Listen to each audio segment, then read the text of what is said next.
The hills are alive with the sound of engines. It's race day here at the Austrian Grand Prix.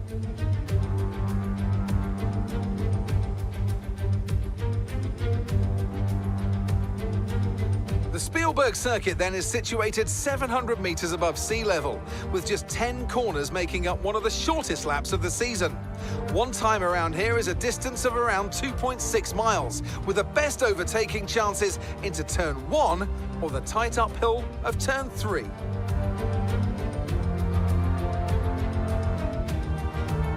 So with the race not far away from starting, here's what today's grid rundown looks like. Charles Leclerc lines up on pole position, edging out Sergio Perez, who lines up P2. Considering the rest of the grid, we have Russell, Sainz, Fernando Alonso and Hamilton, Ocon, Bottas, Norris and Pierre Gasly, Magnussen, Tsunoda, Mick Schumacher and Vettel, Albon, Ricciardo, Lance Stroll and Guan Yu Zhou. Latifi and Max Verstappen completes the grid. It's almost time for those 5 red lights to go out then. Let's see who can prevail today. Anthony Davidson is with me once again to take you through today's action. And we have plenty of twists and turns to come over the next hour or so, I'm sure. Now, let's talk about Charles Leclerc. Well, it was a really impressive lap in qualifying to get pole position, but are they going to be able to hold on to the lead into the first corner with so many quick starters around them? One more thing to consider is the strategy element. How far can the drivers push these tyres, and who's going to blink first for fresh rubber? It'll be interesting to see if the leaders have to compromise their plan to cover off the cars behind them. Yo guys, how's it going? And welcome back to a brand new last to first challenge here for the Austrian Grand Prix, driving as Max Verstappen from the back of the grid. So just like in Silverstone, we will start from the back and try and work our way up as much as we can. As you can see here, starting off for the formation lap, and this is my first time driving the Austrian circuit on this game, and some of the curves are a bit more deadlier this year, but as you can see here, trying to get the grid position a lot better this time. In Silverstone they absolutely bottled it, and trying to attempt a few burnouts there as well, but coming into the grid slot and trying to get it slowed down, it is actually harder than you think, and get it perfect. So much better that time, as now we got the 5 red lights on and we are away. And I think I've actually nailed starts now, because look at that start, absolutely brilliant, alongside the 2 at the front, Latifi and Zhou there, and we go into turn 1 but then get caught up on the curve, and already we've got underbody damage. So a little bit of a shame here as we go side by side with Latifi up towards turn 3 or turn 2 and then turn 3, which turn 2 isn't really a corner, as we go up the inside of the Williams there. So not a bad start, 2 positions already, but we have got damage, like I said already, so not going to help us throughout this Grand Prix, which is a little bit frustrating. But now we're behind Alexander Albon here, behind the other Williams driver, and yeah, so like I was saying, some of the curves were a little bit more deadly on this circuit, has to be said. And now exiting this corner here, the AI were very, very slow out of this corner. Again, I'm running 100% AI, and now we're going to get down the inside into the penultimate corner. Nice move there. And yeah, like I said, I was able to capitalise a lot into that corner, so not too bad at all. Now we're on the back of Lance Stroll here, get a nice exit out of the final corner, and I think we go look for the move, but don't quite go for it. There's a little bit of squabbling ahead. I think that's Schumacher and Tsunoda having a little squabble, and then that slows down the guys in front of me here. So I'm going to try and go for the inside, go for the outside, and now Ricciardo and Stroll going at it neck and neck, go down the inside of 3 wide as we come out of turn 3, as trying to get the best traction with the overtake deployed. Obviously no DRS yet, but now we head towards turn 4 down the inside, but didn't quite have the momentum to make the move on both of them, unfortunately, so had to hold off for a second, as Stroll actually did get past Ricciardo here, as we have a nice exit again out of turn, I think it's turn 8. And now coming into the penultimate corner here, I think that was Tsunoda going to the pits. I think he had a little bit of front wing damage. I was up the inside of Ricciardo and somehow still managed to pull off the move. So don't know how that happened, but there we go. Up into P14 then, and here we are on the back of Lance Stroll and Magnussen. Magnussen holding Stroll up here as I'm trying to get on the action once again. Magnussen tries to pitch, Stroll turns in and actually loses his front wing there, and I had to sort of get out of the move because I thought I was going to get front wing damage, and then Ricciardo steams up the inside there. So this is the replay.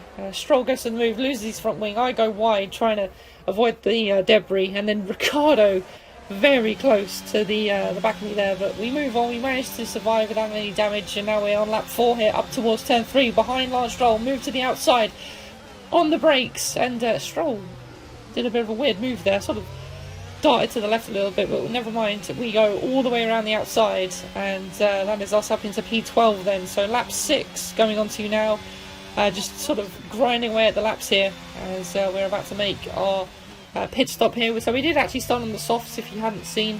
Onto the mediums we go now, into the pits on lap 8 as the tyre wear was starting to fall off a little bit, and once again obviously trying to get this right, but again didn't manage to do it, unfortunately. And I actually sped into the pit lane as well, so I'm going to have a 5-second time penalty added on at the end of the race, which is very frustrating.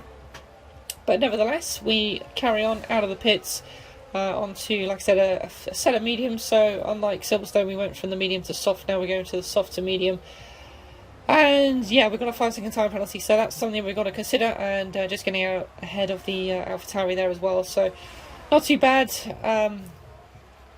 As now we head up towards turn 3, but the AlphaTauri actually had a really nice run on me. He goes up the inside, gets the move done, locks up, and then unfortunately I was able to go around the outside of him and regain 12th place. And now we're back on board with on lap 15, cut all the way to lap 15, because beyond that point it was a sort of game of cat and mouse with Vettel. I was finally on the end of lap 15, finally catching up to him here, as now we got the DRS available to us as well. So we were at a stage where we were just stuck, and now we're finally able to make our move of the Grand Prix. So now I'm trying to get a nice exit out of turn 1, DRS open with deployment on. Deployment again really hard to manage, especially around this track, such a power circuit. But now alongside Vettel into turn 3, trying to go around the outside, switches to the inside, and what a move that is. Now it's a drag race down towards turn 4 with DRS open, and we managed to get the move. But here's the replay, trying to go around the outside, do the dummy, switch to the inside, and yeah, that is a pretty nice move if I do say so myself. As up into P9 I think that takes us up to. As you can see here, Vettel outbrakes me first, and then we managed to steam up the inside and gain that position, so not too bad at all. And like I said, that was for P10, and obviously we're going to fall outside of the top 10 for the 5-second time penalty, which is a massive shame.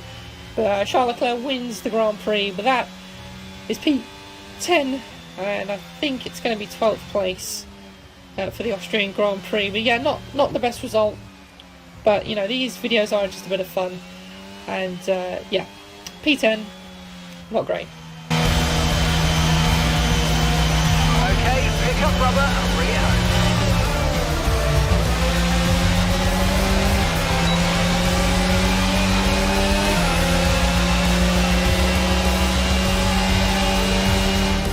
That's it then for another spectacular Grand Prix here in Austria.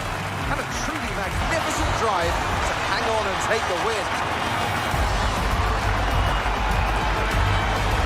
Talk to me, Ants. What was it that set them apart from the competition today?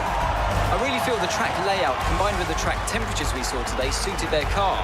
These cars come alive when the tyres are just at the right temperature, and the driver did a great job managing that as well. It just looks so comfortable out there. It's like anything, it always looks so easy when it all just clicks.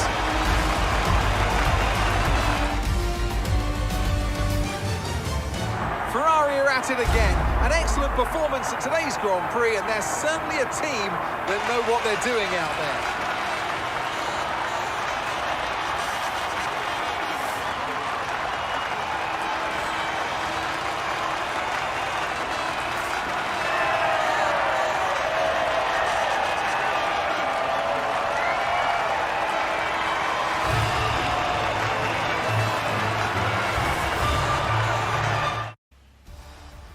there we go. Not a good result. Yeah, P12 in the end. Ended up behind Pierre Gasly. Yeah, just sped into the pit lane, unfortunately, which kind of ruined the whole thing. But yeah, after the pit stop, I was just sort of stuck, and unfortunately, kind of ruined my race, really. Just didn't have the pace to catch up, and like I said, we got past Vettel, but it would only been P10 anyway, so yeah, not a great result. We definitely did better in Silverstone, but like I said, these videos are just a bit of fun, and it was good to make them still. So yeah, there we go, guys. That is it for the last first challenge of the Austrian Grand Prix. If you have enjoyed it, please do give it a thumbs up. Let me know what other videos you want to see, and make sure you are subscribed, because I'm going to be doing a lot more content on this game this year. So make sure you're subscribed, and I will see you all again in the next video, guys. Take care.